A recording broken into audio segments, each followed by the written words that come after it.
में डाला और जब वो शीशी भर गई और कहा कि ये ले जाओ और दुल्हन को कहना कि जब जब खुशबू की हाजत हो तो अपने कपड़ों में मल लिया करें।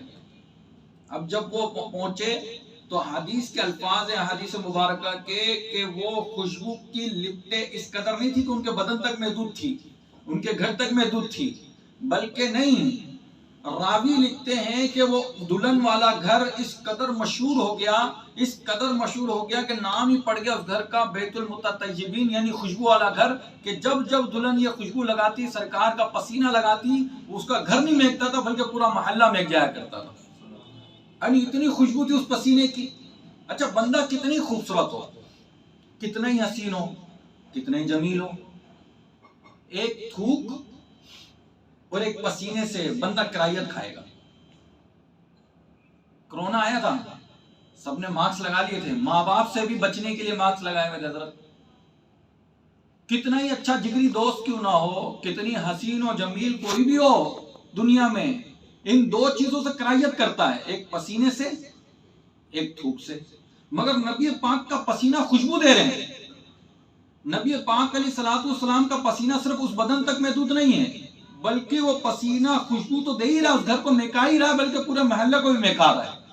ये सहाबा कराम अलैहिम रिज़वान नबी पाक की बारगाह से कैसी कैसी चीजें तबरुकन हासिल किया करते थे।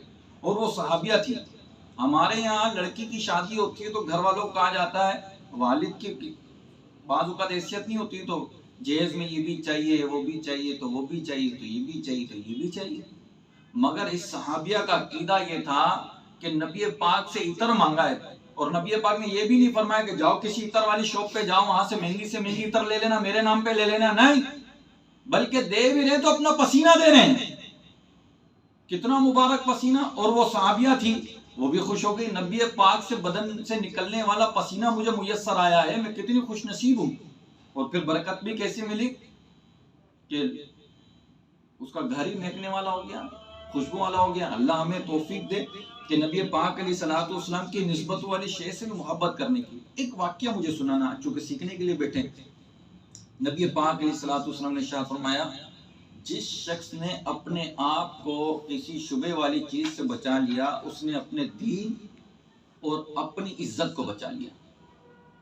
अब इसमें जिंदगी गुजारने का एक लाइन की हदीस है, जिंदगी गुजारने के लिए हमें तरकीब नबी पाक क्या दे रहे हैं, अगर किसी शख्स ने अपने आप को शुबे शक वाली चीज से बचा लिया तो उसने अपने दीन और अपनी इज्जत को बचा लिया। इसकी मोटी सी मिसाल ये दूं, अगर हम किसी की दुकान पे शॉप पे जाते हैं, यूं समझ ले मूंगफली वाली शॉप पे जा रहे हैं या ठेले पे जा रहे हैं, अंगूर वाले ठेला लगा के खड़ा हुआ, अब हमने रेट मालूम की कि भाई ये कितने की है, तो ये शे इतने की है। अब हमने अंगूर का एक दाना लिया, मुंह में भी डाल दिया और रेट भी मालूम कर रहे हैं।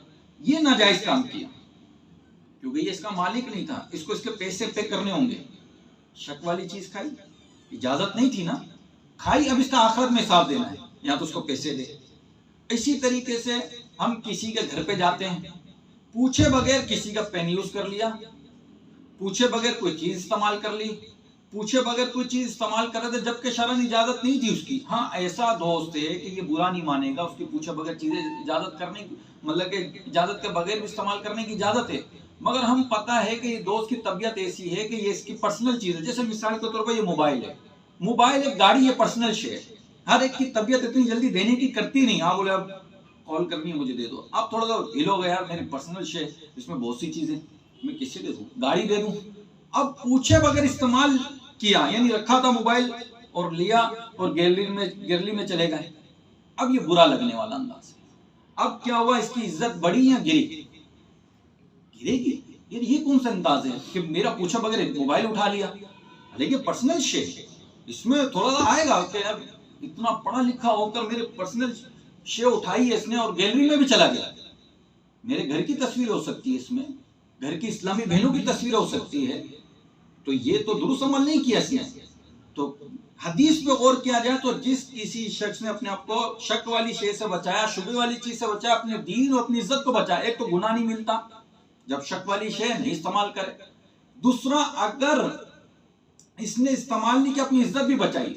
अगर हम चाहते दूसरों के सामने मेरी इज्जत बढ़े तो पूछे बगैर चीजें इस्तेमाल करने की आदत निकाल, इज्जत बढ़ेगी। वरना ये इज्जत घटाने वाली और इखलाकियत से गिरी भी हरकत है। अब इसकी तरफ बुजुर्गान दिन का अमल कैसा था। एक मरतबा इमाम अबू हनीफा रहमतुल्लाह अलैह के इलाके में एक बकरी चोरी होगी। आप किसी चरवाहे के पास गए और पूछा कि एक बकरी कितने अरसे तक जिंदा रह सकती है, तो चरवाहे ने कहा 8 साल तक, 7 से 8 साल तक एक बकरी जिंदा रहती है। तो आपने 8 साल तक बकरी का गोश्त नहीं खाया, खाए नहीं। किसी ने पूछा हजरत आप गोश्त छोड़ दिए कि आप गोश्त नहीं खाते, तो आपने जवाब दिया कि बात यह है कि हमारे इलाके में एक बकरी चोरी हो गई थी और मुझे खौफ है कि किसी ने चोरी करके उसको ज़िबा करके खिला दे, या मतलब कि ज़िबा नहीं किया, किसी को बेच दिया कसाई को, और वो ज़िबा किया चोरी शुदा जो गोश्त है या बकरी है उसे बेचे और ये मैं गफलत वाला गोश्त खाऊं, ऐसा ना हो मैं अल्लाह के जिक्र से गाफिल ना हो जाऊं। ये तकवा था, ये परहेजगारी थी। ये अल्लाह के नेक बंदे कैसे कैसे शुबे वाली शक वाली चीज से बचा करते थे, अपने आप को मतलब कि इस गुनाह से बचाते थे। इमाम अबू हनीफा रहमतुल्लाह अलैह मुत्तकी थे, परहेजगार थे। इमाम हम्बल रहमतुल्लाह अलैह की बारगाह में एक औरत आई, अर्ज की हजरत हमारे इलाके में बादशाह की सवारी गुजरती है तो मशअले रोशन की जाती है। हमारे यहाँ जैसे लाइटें लगी हुई गवर्नमेंट की तरफ से लाइट चल रही होती है, उस वक्त मशअले रोशन की जाती थी, बैतुल माल से ऑयल लेकर उसको जलाया जाता था। बिशर हाफी की हमशीरा यानी इमाम हम्बल रहमतुल्लाह अलैह की बारगाह में आने वाली जो औरत थी तो अर्ज करती है सईदी जवाब दे, मैं इस पे सूद काट सकती हूँ? मैं सूद काटने का काम करती हूँ और मैं अपने घर की जो चिराग है वो बुझा देती हूँ और उन मशलों की रोशनी में मैं सूद काटती हूँ। तो आप बड़े हैरान हो कि आप इतनी परहेजगार, इतनी मुत्तकी कि वो रोशनी के बारे में मसला पूछने आई है। तो आपने कहा जवाब तो मैं बाद में दूंगा, पहले बताओ हो कौन? तो आपने जवाब दिया मैं बिशर हाफी की हमशीरा हूँ यानी बहन हूँ।